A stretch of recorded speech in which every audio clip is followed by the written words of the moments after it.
সুপ্রিয় দর্শক, আসসালামু আলাইকুম। সবাইকে পবিত্র মাহে রমজানের অনেক অনেক শুভেচ্ছা। আপনারা তো জানেন আমেরিকা ও ইরানের যুদ্ধ এখন চরমে, আর এই যুদ্ধের কৌশল হিসেবে ইরান বিশ্ব অর্থনীতির লাইফলাইন হিসেবে পরিচিত হরমুজ প্রণালী বন্ধ করে দিয়েছে। এই সমুদ্রপথ দিয়ে প্রতিদিন প্রায় 1/5 বৈশ্বিক তেল ও বিশ্বের মোট বাণিজ্যিক এলএনজির প্রায় 20% পরিবহন হয়। হরমুজ প্রণালী বন্ধ, এই নিউজ প্রচার হওয়ার সাথে সাথে বিশ্বের তেল ও গ্যাসের বাজার অস্থির হয়ে পড়েছে। ইতিমধ্যেই আন্তর্জাতিক বাজারে তেলের দাম ব্যারেল প্রতি $86 ছাড়িয়ে গেছে। আপনারা তো জানেন আমাদের দেশে সরবরাহ থাকার পরও ব্যবসায়ীরা কৃত্রিম সংকট তৈরি করে বেশি মূল্যে পণ্য বিক্রি করে। আর এখন সংকট তো স্পষ্ট, তাই যা হবার তাই হয়েছে।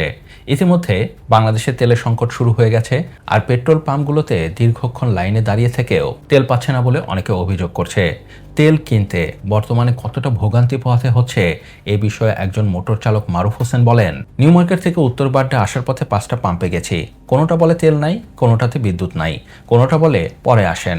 এখানেই শেষ না, তিনি আরও কয়েক জায়গায় ঘোরাঘুরি করার পর শেষ পর্যন্ত তেল না পেয়েই বিফল হয়ে বাড়িতে ফিরে গেছেন। এ ব্যাপারে তিনি আক্ষেপ করে বলেন, ভাই, গত রাতে শত শত বাইক, কে কার আগে তেল নেবে? মনে হচ্ছিল যেন যুদ্ধ ইরানে না বাংলাদেশে লাগছে। কিন্তু এখন প্রশ্ন হচ্ছে, যুদ্ধের জন্য তেলের দাম বাড়তে পারে, মেনে নিলাম, কিন্তু তেল পাওয়া যাবে না কেন? যেখানে সরকারই বলছে আপাতত তেলের কোনো সংকট নেই। গতকালই বাংলাদেশে কতটুকু তেলের মজুদ আছে এ বিষয়ে সাংবাদিকদের ব্রিফ করে বিপিসির চেয়ারম্যান বলেন, জ্বালানির মধ্যে ডিজেল 14 দিন, অকটেন 28 দিন, পেট্রোল 15 দিন, ফার্নেস 93 দিন ও জেট ফুয়েল 55 দিনের মজুদ রয়েছে। শুধু তাই না, যুদ্ধ চললেও ভবিষ্যতে যাতে বাংলাদেশের তেলের কোনো সমস্যা না হয় তার জন্য তারা বিকল্প পথ অনুসন্ধান করছেন। এ বিষয়ে তার মত, বর্তমানে দেশে যে পরিমাণ মজুদ রয়েছে তাতে দাম বাড়ার কোনো সংখ্যা নেই। কিন্তু তার এই বক্তব্যের একদিনও যায়নি, তার আগে বেশি দামে তেল পাওয়া তো দূরে থাক, তেলই পাওয়া যাচ্ছে না। কিন্তু কেন এমন হচ্ছে? এ ব্যাপারে ভোক্তারা দুষছেন ব্যবসায়ীদের, ব্যবসায়ীরা দুষছেন সরকারকে, আর সরকার দুষছে জনগণকে। এ যেন এক অভিযোগের চক্র। তেল সংকটের জন্য ব্যবসায়ীদের দায়ী করে ভোক্তারা বলছেন, বেশি লাভের আশায় ফিলিং স্টেশন বা ডিপোগুলো তেলের কৃত্রিম সংকট তৈরি করেছে। কিন্তু স্টেশন মালিকরা ভোক্তাদের এই অভিযোগ অস্বীকার করে তারা এই অভিযোগের তীর ছুটছে সরকারের দিকে। এ ব্যাপারে তাদের মত, ডিপো থেকে তেল না দিলে আমরা কি করব? সকালে তেল যা আসছিল দুপুরে শেষ হয়ে গেছে, এখন কোত্থেকে দিব আমরা?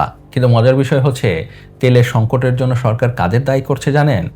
জনগণকে। সরকারের মত হচ্ছে সামনে তেল পাওয়া যাবে না, এই চিন্তা করে অনেকেই আগামী দিনের জন্য তেল কেনার জন্য পেট্রোল পাম্পে ভিড় করছে, যার ফলে কৃত্রিম সংকট তৈরি হচ্ছে। এ ব্যাপারে বিদ্যুৎ, জ্বালানি ও খনিজ সম্পদ মন্ত্রী ইকবাল হাসান মাহমুদ টুকু বলেন, হঠাৎ করে ফিলিং স্টেশনে তেলের চাহিদা অনেক বেশি বেড়ে গেছে, প্যানিক বাইং করার তো দরকার নেই, আমাদের কাছে জ্বালানি আছে, বিকল্প উৎসগুলোতেও আমরা আলোচনা চালাচ্ছি। কিন্তু সরকারের কথা ও কাজের মিল পাওয়া যাচ্ছে না। কে কতটুকু তেল কিনতে পারবে এর সীমা নির্ধারণ করে দিয়ে গতকালই সরকার থেকে একটি বিজ্ঞপ্তি প্রকাশ করা হয়েছে।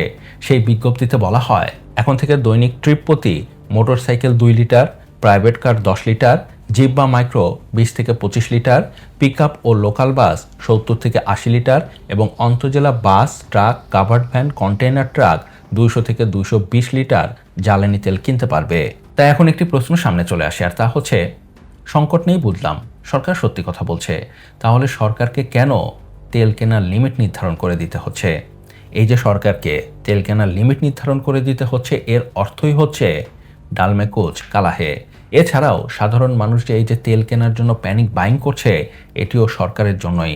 সরকারের এই তালিকা নির্ধারণের পর থেকেই, মানে কে কতটুকু তেল কিনতে পারবে এর বিজ্ঞপ্তি দেবার পর থেকেই সাধারণ মানুষের মধ্যে যে শঙ্কা ছিল আগামীতে তেল পাওয়া যাবে না, তা পোক্ত হতে শুরু করে। তাই সবাই হুড়োহুড়ি শুরু করেছে তেল কেনার জন্য। তাই সবাই পেট্রোল পাম্পগুলোতে দীর্ঘ লাইন লাগাচ্ছে তেলের জন্য।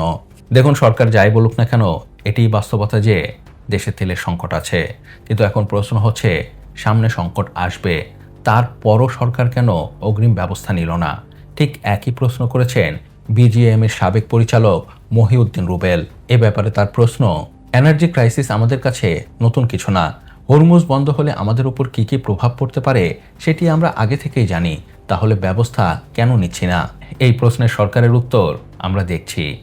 সেই পুরনো স্ক্রিপ্ট, যখনই কোনো বিপদ আসে তখন সরকার বলে আমরা দেখছি, কিন্তু আগে থেকে কেন সেই বিপদের প্রস্তুতি নিয়ে রাখা হয় না?